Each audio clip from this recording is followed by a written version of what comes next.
ইতিম অবস্থায় নবী দুনিয়ায় আগমন করেছেন।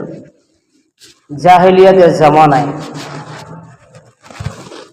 একটা ইতিম সন্তান যখন জন্মগ্রহণ করে, বর্তমানেও যদি থাকে এরকম, আমাদের মধ্যে আলাদা একটা মায়া কাজ করে যে সন্তানটা বাবা বলে কোনোদিন ডাকতে পারবে না, কিন্তু এরকম হয় না?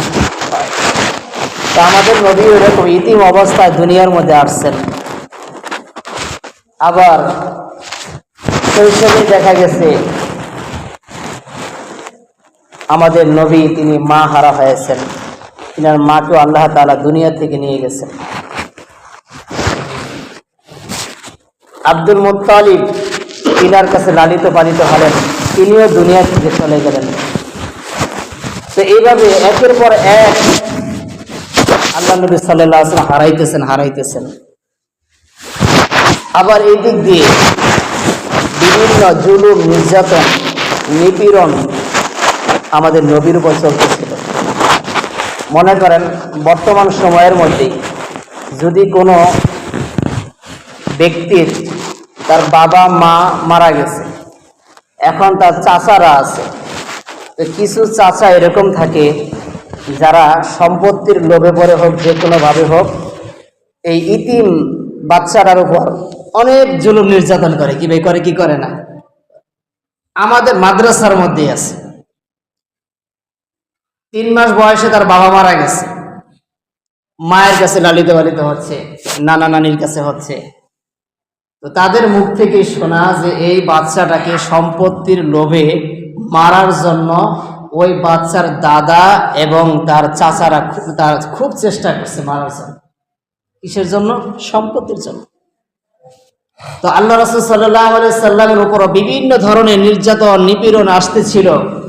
আল্লাহ তাআলা তিনার হাবিবকে সান্ত্বনা দেওয়ার জন্য তিনার কাছে ডেকে নিলেন, অর্থাৎ মেয়ারাজ ভ্রমণ করালেন। তিনার কাছে নিয়ে সান্ত্বনা দেওয়ার জন্য নবীকে, বন্ধুকে সান্ত্বনা দিলেন। তো যখন মেয়ারাজ ভ্রমণ করছেন, এই মেয়ারাজের মধ্যে অনেক কিছু ঘটনা ঘটেছে। জান্নাত জাহান্নামের বিভিন্ন বিষয়াদি আল্লাহ তাআলা তিনার হাবিব সাল্লাল্লাহু আলাইহি সাল্লামকে স্বচক্ষে দেখাইছেন। এমনকি জান্নাতে যেই ঘরটা আমাদের নবী থাকবেন সেই ঘরটাকেও আল্লাহ তাআলা দেখাইছেন। তো যখন নবীজি নাকি মেরাজে ভ্রমণ করলেন, ঊর্ধ্ব জগতের দিকে যখন চললেন, বিভিন্ন আযাব আল্লাহ তাআলা দেখাইছেন, জিবরাইল আলাইহিস সালামের মাধ্যমে দেখাইছেন, পরিচিত করেছেন কিসের কারণে কোন আযাবটা হচ্ছে। গীবতকারী আযাব দেখাইছেন যে একজন গীবতকারী আযাব কিরকম হইতে পারে, একজন সুদখোর ব্যক্তি তার আযাব কিরকম হইতে পারে, যে রক্তের সাগরের মধ্যে হাবুডুবু খাচ্ছে। আযাব আল্লাহ তাআলা তিনাকে দেখাইছেন স্বচক্ষে।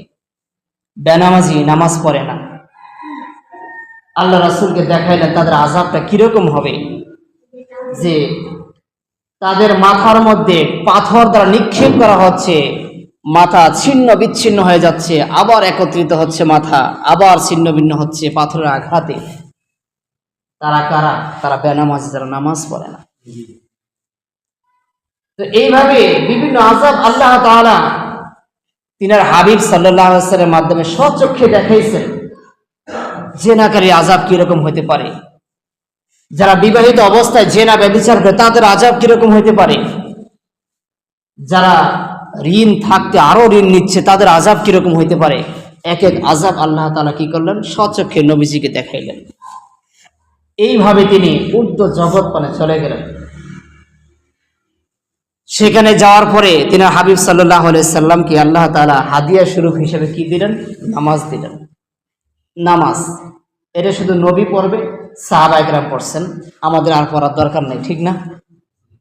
এখন নবীজি সাল্লাল্লাহু আলাইহি সাল্লাম স্বচক্ষে বেনামাজির যে আযাব দেখেছেন, এটা সত্য না মিথ্যা? সত্য। এরপরেও তো আমরা নামাজের দিকে আসতে পারতেছি না। আমরা জানি আমরা থাকবো না, আমরা মৃত্যুবরণ করব, এর মধ্যে কোনো সন্দেহ নাই, কোনো সন্দেহ নাই যে আমি মৃত্যুবরণ করব, এটার মধ্যে কোনো সন্দেহ নাই। আমি আপনি মুসলমান ইমানদার যেমন বিশ্বাস করি মৃত্যুটাকে, সমস্ত ধর্মের মানুষ এই মৃত্যুটাকে বিশ্বাস করে। সমস্ত ধর্মের মানুষ জান্নাত জাহান্নামকে বিশ্বাস করে না, কিন্তু যারা মুসলমান তারা জান্নাত জাহান্নামকে বিশ্বাস করে। তো আমি আপনি যেহেতু মুসলমান ইমানদার, আমাদের নবী সাল্লাল্লাহু আলাইহি ওয়াসাল্লাম স্বচক্ষে জাহান্নাম দেখলেন, জান্নাত দেখলেন, আযাব দেখলেন। এর পরেও, জানার পরেও, শোনার পরেও যখন আমরা আল্লাহ তাআলার দিকে আসতে পারি না, আল্লাহ তাআলার দিকে আসি না, এটা আমাদের জন্য একটা হতভাগ্য ছাড়া আর কোনো কিছু হতে পারে না। পারে না। আমরা শুধু দুনিয়াটাই দেখলাম, অথচ সাহাবায়ে কেরামের জিন্দেগিটা দেখেন। একজন ব্যক্তি, তিনি তখন ইসলাম গ্রহণ করেনি, নাম হলো সাদুল আসাদ। এই সাদুল আসাদ, তার চেহারাটা এত কালো ছিল, কালোর মধ্যে সৌন্দর্য আছে, কিন্তু এর মধ্যে কোনো সৌন্দর্য ছিল না। এত বিশ্রী একটা চেহারা ছিল এই সাদুল আসাদ। মানুষের সামনে বসলে মানুষ তাকে উঠাইয়া দেয়, মানুষের সাথে কথা বলতে গেলে মানুষ তার কথা শোনে না, মুখ ফিরিয়ে নেয়। এত বিশ্রী লাগে তার চেহারাটা, মানুষ সবাই সরাইয়া দেয়। এক পর্যায়ে সাদুল আসাদ তিনি এতটা হতাশা হয়ে গেছেন যে আমি আর দুনিয়ায় বেঁচে থেকে আমার লাভ নাই, আমি আর দুনিয়ায় বাঁচতে চাই না। তিনি জীবনের সমস্ত মায়া মমতা সব শেষ করে দিয়েছেন যে আমার আর বাঁচার দরকার নাই, যেহেতু আমাকে সমাজ গ্রহণ করে না, কোনো পরিবার আমাকে গ্রহণ করে না, কোনো ব্যক্তি আমাকে গ্রহণ করে না, কোনো দল আমাকে গ্রহণ করে না, এই জীবন দিয়ে আমি কি করব? তো হঠাৎ করে নবীজির কাছে আসলেন, ইয়া রাসূলুল্লাহ সাল্লাল্লাহু আলাইহি সাল্লাম, আমার এরকম বিশ্রী চেহারার কারণে আমাকে কেউ গ্রহণ করে না, সবাই আমাকে তাড়িয়ে দেয়, সবাই আমাকে তাচ্ছিল্য করে, কেউ আমার দিকে তাকায় না, কথা বলে না, সবাই আমাকে বিতাড়িত করে দেয়। শুনেছি আপনার দরবারে যদি কেউ এসে যদি কালেমা পড়ে মুসলমান হয়, তাহলে নাকি তার জন্য জান্নাত নির্দিষ্ট থাকে, জান্নাতে অনেক সুখ শান্তি আছে। ইয়া রাসূলুল্লাহ, আমি যদি এরকম কালেমা পড়ি তাহলে আমাকেও কি জান্নাত দেওয়া হবে, নাকি আমাকেও জান্নাত থেকে বের করে দেওয়া হবে? উনি বললেন রাসূল সাল্লাল্লাহু আলাইহি ওয়াসাল্লামকে, নবীজি অত্যন্ত দয়া মায়া নিয়ে তখন বললেন, সাদুল আসাদ, এটা এমন একটা কালেমা, যেই কোনো ব্যক্তি পড়ুক না কেন, যেই কোনো বংশের, যেই কোনো চেহারা, যেই কোনো গোত্রের, এই কালেমাটা যদি পড়ে আর এই কালেমা নিয়ে যদি সে মৃত্যুবরণ করতে পারে, তাকে কেউ কোনোদিন জান্নাতে যাওয়ার জন্য বাধা দিবে না, কেউ তাকে জান্নাত থেকে বের করে দিবে না, সে সোজা জান্নাতে চলে যাবে। সুবহানাল্লাহ। ইয়া রাসূলুল্লাহ, সত্যি জান্নাত আমি পাবো? আমাকে জান্নাত থেকে কেউ বের করে দিবে না? আমাকে জান্নাতে যেতে কেউ বাধা দিবে না? না, দিবে না। ইয়া রাসূলুল্লাহ, আপনি আমাকে কালিমা পড়ায় মুসলমান বানায় দিন। সুবহানাল্লাহ। এই ব্যক্তি যখন মুসলমান হলেন, কিছুদিন নবীজির কাছে ছিলেন, থাকার পরে চলে গেলেন। এখন সে একটা যুবক, একটা যুবকের চাহিদা থাকে কি? বিবাহ। কি থাকে ভাই? বিবাহ। একটা যুবকের এটাই চাহিদা, যত কিছু করুক তার স্বপ্ন থাকে বিয়ে শাদী করবে, সংসার করবে। এখন এই ব্যক্তি যখন যার কাছে বিয়ের প্রস্তাব নিয়ে যায়, কোনো পরিবার তাকে গ্রহণ করে না। কেন? তার চেহারা অত্যন্ত বিশ্রী, কেউ মেয়ে দিতে রাজি হয় না, কেউ তার সাথে আত্মীয় করতে রাজি হয় না। আবার হতাশা, বুক ভরা আশা নিয়ে নবীজির কাছে আসলেন যে নবীজি দেখি কোনো সমাধান দেয় কিনা। নবীজির কাছে আসলে, ইয়া রাসূলুল্লাহ সাল্লাল্লাহু আলাইহি সাল্লাম, আমি তো বিয়ে করতে চাই, কিন্তু কেউ আমার সাথে আত্মীয়তা করতে চায় না আমার চেহারার কারণে। নবীজি বললেন, তুমি সত্যি বিয়ে করতে চাও? বলছি, জি ইয়া রাসূলুল্লাহ, আমি সত্যি বিয়ে করতে চাই। আল্লাহ রাসূল সাল্লাল্লাহু আলাইহি সাল্লাম তিনি ঠিকানা দিয়ে দিলেন, বলে দিলেন যে যাও, সাকিব গোত্রের সর্দার নাম বলে দিলেন, যে তার কাছে যাও, গিয়ে বলো যে আল্লাহ রাসূল সাল্লাল্লাহু আলাইহি সাল্লাম আপনার মেয়ের সাথে আমাকে বিয়ে দিয়েছেন। এখন এই ব্যক্তি চিন্তা করতেছে, সাধারণ ফ্যামিলির মানুষ আমাকে দেয় না, একটা সর্দারের মেয়ে নিশ্চয় অত্যন্ত সুন্দরী রূপসী হবে, এই মেয়ে কিভাবে আমার কাছে বিয়ে বসবে, আর এই ব্যক্তি কিভাবে আমার সাথে আত্মীয়তার এরকম ভাবে সম্বোধন ঠিক করার জন্য সে প্রস্তুত হবে, কিভাবে রাজি হবে? যাই হোক, বুক ভরা আশানে চললেন, গিয়ে ওই সর্দারকে বললেন সালাম দিয়ে যে আল্লাহ রাসূল সাল্লাল্লাহু আলাইহি সাল্লাম পাঠাইছেন আপনার মেয়ের সাথে আমার বিবাহ দেওয়ার জন্য ঠিক করে দিয়েছে। তো এই সর্দার যখন তার চেহারা দেখছে, দেখার পরে এতটা ক্ষিপ্ত হয়েছে, এতটা রাগান্বিত হয়েছে যে বিশ্বনবী মুহাম্মদ রাসূলুল্লাহ সাল্লাল্লাহু আলাইহি ওয়াসাল্লাম দোজাহানের বাদশা যিনি ফয়সালা দিয়েছেন, এটাও তিনি ভুলে গিয়েছেন। রাগান্বিত হয়ে সাথে সাথে বলছে, তুমি তোমার চেহারা কখনো কি দেখেছো? এখান থেকে বের হয়ে যাও, বের হয়ে যাও তুমি এখান থেকে।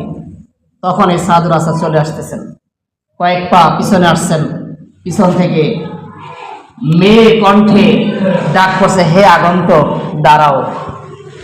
মেয়ের আওয়াজ পেয়েছে, দাঁড়িয়েছে।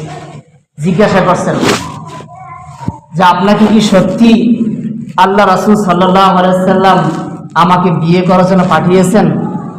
তখন তিনি বলছেন যে হ্যাঁ, আল্লাহ রাসূল সাল্লাল্লাহু আলাইহি ওয়াসাল্লাম নিজে এই বিয়েকে ঠিক করেছেন এবং আমাকে আপনার এখানে পাঠাইছেন বিয়ের জন্য। তো এই মেয়ে তখন কেমন ছিল? এই মেয়ে তখন বলতেছে, যেখানে আল্লাহ রাসূল সাল্লাল্লাহু আলাইহি ওয়াসাল্লাম নিজে আমার বিয়ের জন্য যেহেতু এই যুবককে পাঠিয়েছে, আমি তার চেহারা দেখতে চাই না, আমি তার বংশ দেখতে চাই না। আমি আমার দিলের যে তামান্না ছিল, যে আশা ছিল, আমি ভালো একটা ছেলের কাছে আমি বিয়ে বসবো, ভালো একটা পরিবারের কাছে আমি বিয়ে বসবো, কিন্তু না না না, আমি যেখানে আল্লাহ রাসূল সাল্লাল্লাহু আলাইহি ওয়াসাল্লাম নিজে আমাকে তাকে আমার কাছে পাঠাইছেন, আমি আমার ইচ্ছাকে সব আমি শেষ করে দিলাম, কুরবান করে দিলাম। আমি আমার নবীর সন্তুষ্টের জন্য, আল্লাহ তাআলার সন্তুষ্টের জন্য এই বিয়েতে আমি রাজি হয়ে গেলাম। সুবহানাল্লাহ। মুহতারাম হাজিরিন, এই জায়গার মধ্যে দুটা জিনিস শিক্ষার আছে। একটা জিনিস হলো, প্রত্যেকটা যুবকের মধ্যে যেরকম দুনিয়া দুনিয়া কাজ করে, দুনিয়ার জন্য আল্লাহ রাসূলের সন্তুষ্টর দিকে তাকায় না, আল্লাহর ভালোবাসার দিকেও তাকায় না, নিজের খায়সাতকে সবসময় প্রাধান্য দিয়ে যায়, নিজের মনটাকে সবসময় প্রাধান্য দিয়ে যায়। একটা নারীও ঠিক তেমনই ভাবে আল্লাহর দিকেও তাকায় না, রাসূলের দিকেও তাকায় না, তারাও নিজের মনের কামনা বাসনা যেরকম ছিল ওটাকেই প্রাধান্য দিয়ে দেয়। কিন্তু এই যুবক এইভাবে মেসেজ দিয়ে গেছে, আরো বিস্তারিত আছে যে এই যুবকটা এটাই বিস্তারিত দিয়েছে যে আল্লাহ তাআলার জন্য, আল্লাহ রাসূলের জন্য নিজেকে উৎসর্গ করে দাও, নিজের মনকে তুমি প্রাধান্য দিও না। ওই নারীও ওই মেয়েও একই অবস্থায় বলে দিয়ে দিয়েছে কিয়ামত পর্যন্ত যত নারী জাতি আসবে যে হে নারী জাতিরা, তোমাদের মনের মধ্যে থাকতে পারে একটা সুন্দর ছেলের তামান্না, একটা সুন্দর বংশ থাকতে পারে, কিন্তু খবরদার খবরদার, যেখানে তুমি দিনদার পাইবা, যেখানে তুমি পরহেজগারিতা পাইবা, সুন্দর একটা ইসলামিক পরিবার পাইবা, তুমি তোমার খায়সাতকে ত্যাগ করে আল্লাহর রাসূলের সন্তুষ্টের জন্য, আল্লাহর ভালোবাসার জন্য তুমি সব বিসর্জন দিয়ে সেখানে তুমি রাজি হয়ে যাও। এই মেসেজটাই মেয়ে দিয়ে গেছে। তো বিবাহের জন্য খুশি হয়ে গেছে যুবক, খুশি। বাজারে চলছে, কিছু কেনাকাটা করবে তো চলছে। আরেকজন এসে বলছে, কোথায় যাও? বিয়ের জন্য কেনাকাটা। তুমি বিয়ের জন্য কেনাকাটা করতে যাচ্ছ, এদিকে যুদ্ধের দামামা বেজে গেছে, তুমি কি করবা? তখন বলছে যুদ্ধের দামা বেজে গেছে। হ্যাঁ, তখন বলছে ঠিক আছে আমি বাজারে যাচ্ছি। তো ওই যুবক বাজারে গেলেন, কিসের বিয়ের কেনাকাটা করবেন? সে যুদ্ধের জন্য একটা তরবারি কিনলেন, ওই টাকা দিয়ে যুদ্ধের জন্য একটা ঢাল কিনলেন, চলে গেলেন যুদ্ধের ময়দানে। অতর্কিতভাবে কাফেরদের উপর হামলা করতেছেন। সাহাবায়ে চিন্তা করতেছেন এই ব্যক্তিটা কে, একে তো চিনি না। কারণ চিনবে কি করে? কারণ মাত্র তো ইসলাম গ্রহণ করেছেন, মাত্র ইসলাম গ্রহণ করেছে, কারোর সাথে পরিচয় হয় নাই। নবীজি তার হাত দুটাকে দেখে চিনে ফেলেছেন, এটা সাদুল আসাদ। তখন ডাক দিয়েছে, সাদুল আসাদ, ও আসাদ। কিন্তু এতটা যুদ্ধের মধ্যে লিপ্ত হয়েছে, নবীর আওয়াজটা তার কর্ণদ্বার পর্যন্ত পৌঁছে নাই। যুদ্ধ শেষ হয়ে গেছে, যারা শাহাদাত বরণ করেছে, আল্লাহ রাসূল হুকুম করলেন সমস্ত লাশদেরকে একত্রিত করে, শহীদের লাশদেরকে এক জায়গায় করো। একটা একটা করে লাশ দেখতেছেন, হঠাৎ করে দেখলেন একটা লাশ, সেই লাশ যে সাদুল আসাদ কিছুক্ষণ পূর্বে ইসলাম গ্রহণ করেছিল, যে বিয়ের জন্য কেনাকাটা করবে বাজারে যাচ্ছিল, ওই সাদুল আসাদের সেই শহীদের লাশটা সেখানে পড়ে আছে।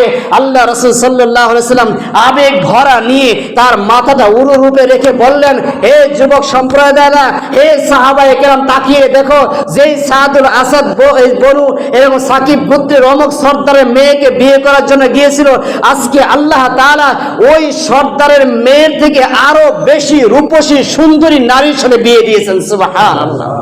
এই যুবকও এই সাদুল আসাদ মেসেজ দিয়ে গেছেন, যুবক তোমার সামনে যত কিছু আসুক না কেন, যখন আল্লাহর রাসূলের হুকুম আসবে, যখন আল্লাহ সন্তুষ্ট কাজ করবে, তখন দুনিয়ার সব কিছু থেকে লোভ লালসা কামনা বাসনা সব কিছু ছেড়ে দিয়ে আল্লাহর ডাকে সেদিকে চলে যাও। এই মেসেজটাও এই সাদুল আসাদ আমাদেরকে দিয়েছেন। কথা বলেন ঠিক কিনা? এই জন্য ভাই দুনিয়ার মধ্যে অনেক কিছু আসবে, অনেক কিছু আসবে আমাদের সামনে, কিন্তু সবসময় আমাদেরকে প্রাধান্য দিতে হবে আল্লাহ এবং আল্লাহ রাসূলের হুকুম কোনটা আছে এটাকে প্রাধান্য দিতে হবে। আল্লাহ তাআলা আমাদের সবাইকে তৌফিক দান করে সকলে আমিন। ওয়া আখিরু দাওয়ানা আলহামদুলিল্লাহি রাব্বিল আলামিন। আসসালামু আলাইকুম ওয়া রাহমাতুল্লাহ।